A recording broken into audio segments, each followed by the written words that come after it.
traveling. And I don't just mean traveling as tourists, which is often just going through, but one of the things that, we have one of the larger travel abroad set of opportunities for our students, and they go with faculty, and they get involved in research.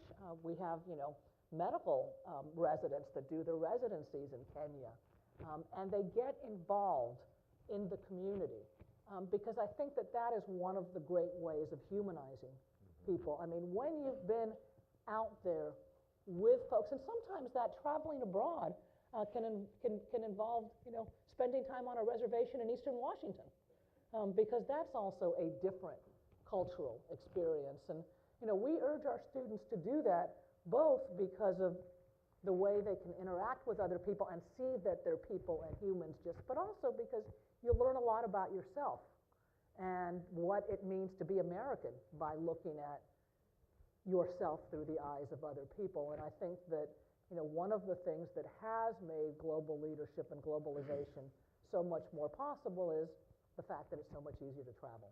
It's less expensive, it's much quicker, and that is making the world smaller. So clearly, as institutions here in Washington State, many of our organizations and companies and foundations are leading at the leading edge. Where do you see some of the challenges? And what are some of the steps that we can take collectively to overcome some of the challenges? I mean, Richard, you kind of, touched upon some of that in terms of how the faith-based community is taking the lead in the dialogue with this administration. But talk a little bit more about, what are some of the challenges and how do we overcome that? Well, I think, I'll talk on a couple levels, but, in terms of our national politics, the real challenge is to really try to swim against the tide of this nationalism, this nationalism that's sweeping our country, this isolationism, let's close down and turn inward. I love the saying you said, we're all better off when we're all better off. And if we think about a better, safer world, we're not going to achieve it by just shutting down and turning inward and trying to act as if the rest of the world doesn't exist. We've got to engage with the world in positive ways. And so we've got to help, we've got to change the narrative with the American public around the importance of engaging with the world, the importance of these things. Now, I'm going to pivot to talk a little bit about what's happening with global poverty because it relates to this. I said earlier that we're actually winning the war against extreme poverty in the world. The progress that's been made collectively by corporations, economic growth, NGOs, donor nations, the UN system, small ministries and NGOs, faith-based organizations, universities. The progress has been astounding globally in the world. And so we're at this inflection point. So we're winning the war. You could say poverty is on the retreat, but then the next question is, where is it retreating to? Right. And the answer to that question is that it's retreating increasingly to fragile states. Now, the dummy's definition of a fragile state is it's a broken country with an incompetent or corrupt government. It's characterized by religious and ethnic tensions and conflict, human rights abuses. These are countries that are the hardest places in the world to be a woman or to be a child. And they have familiar names, Somalia, the Congo, Syria, Afghanistan, South Sudan. These are broken countries that, as it turns out, these are the places where all of the bad stuff in our world is concentrating. So I'm going to break my wife's rule and share a few statistics, but the 50 most fragile states in the world account for about 20% of the global population. But they account for 50% of extreme poverty, 60% of the world's hunger, 65% of the world's population that does not have access to clean water, and 70% of all under 5 child mortality. So every poverty indicator, every human rights indicator is off the charts in these 50 fragile countries. Now, not surprisingly, what happens in those countries those are the countries creating the refugee crisis, the migration crisis.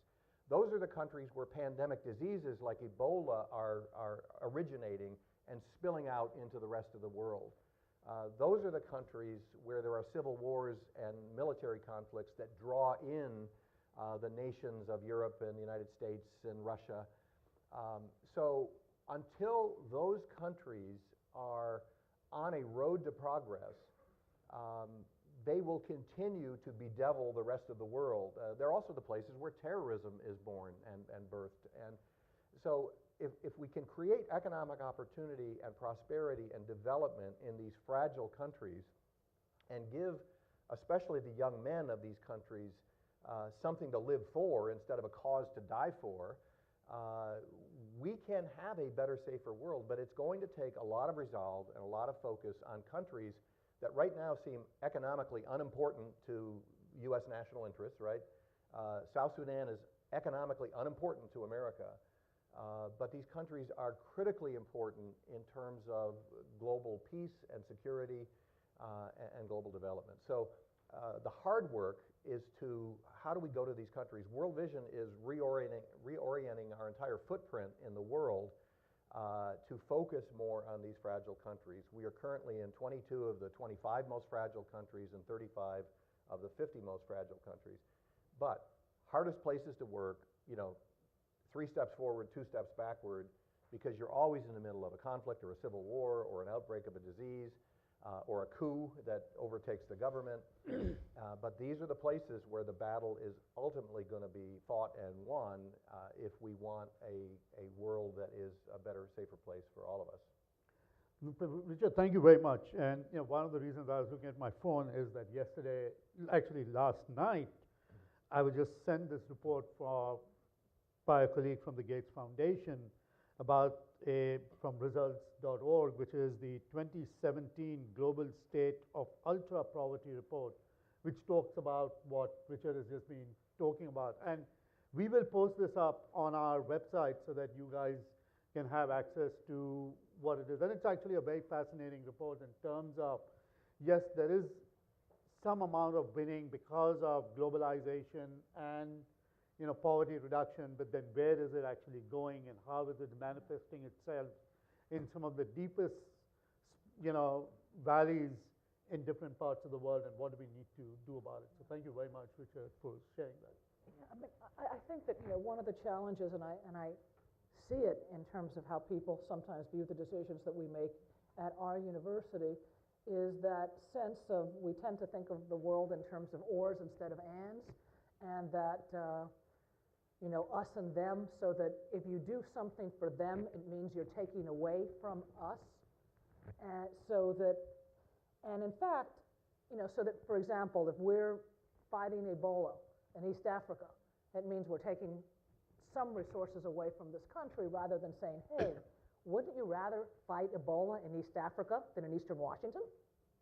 And that notion of the world being in boxes, we see that most clearly in terms of this notion of we're going to build a wall, as if somehow that's going to stop the free flow of ideas, which guess what, tend to happen over the airways, as if it's going to stop the free flow of bacteria and viruses, which don't exactly recognize walls, as if it's going to stop the free flow of pollution, which goes back and forth. And I have to say, we came here as refugees and it was on boats and planes, not over walls.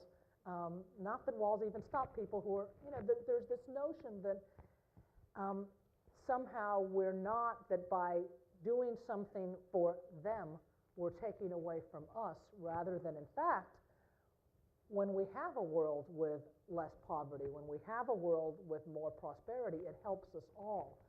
I think that one of the things that has made that harder is the huge economic divides we're seeing in this country.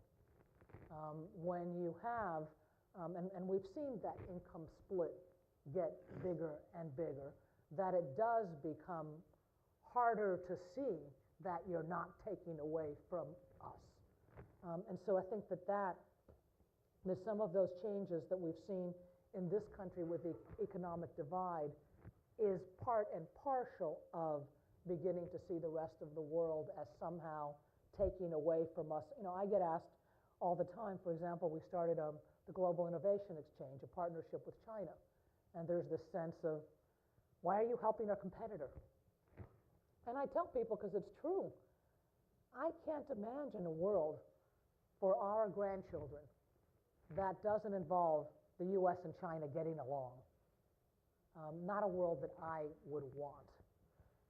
But, that still is, I hear it all the time, every spot at this university that's filled by whether it's an international student or a DACA student is one of our students is not getting in.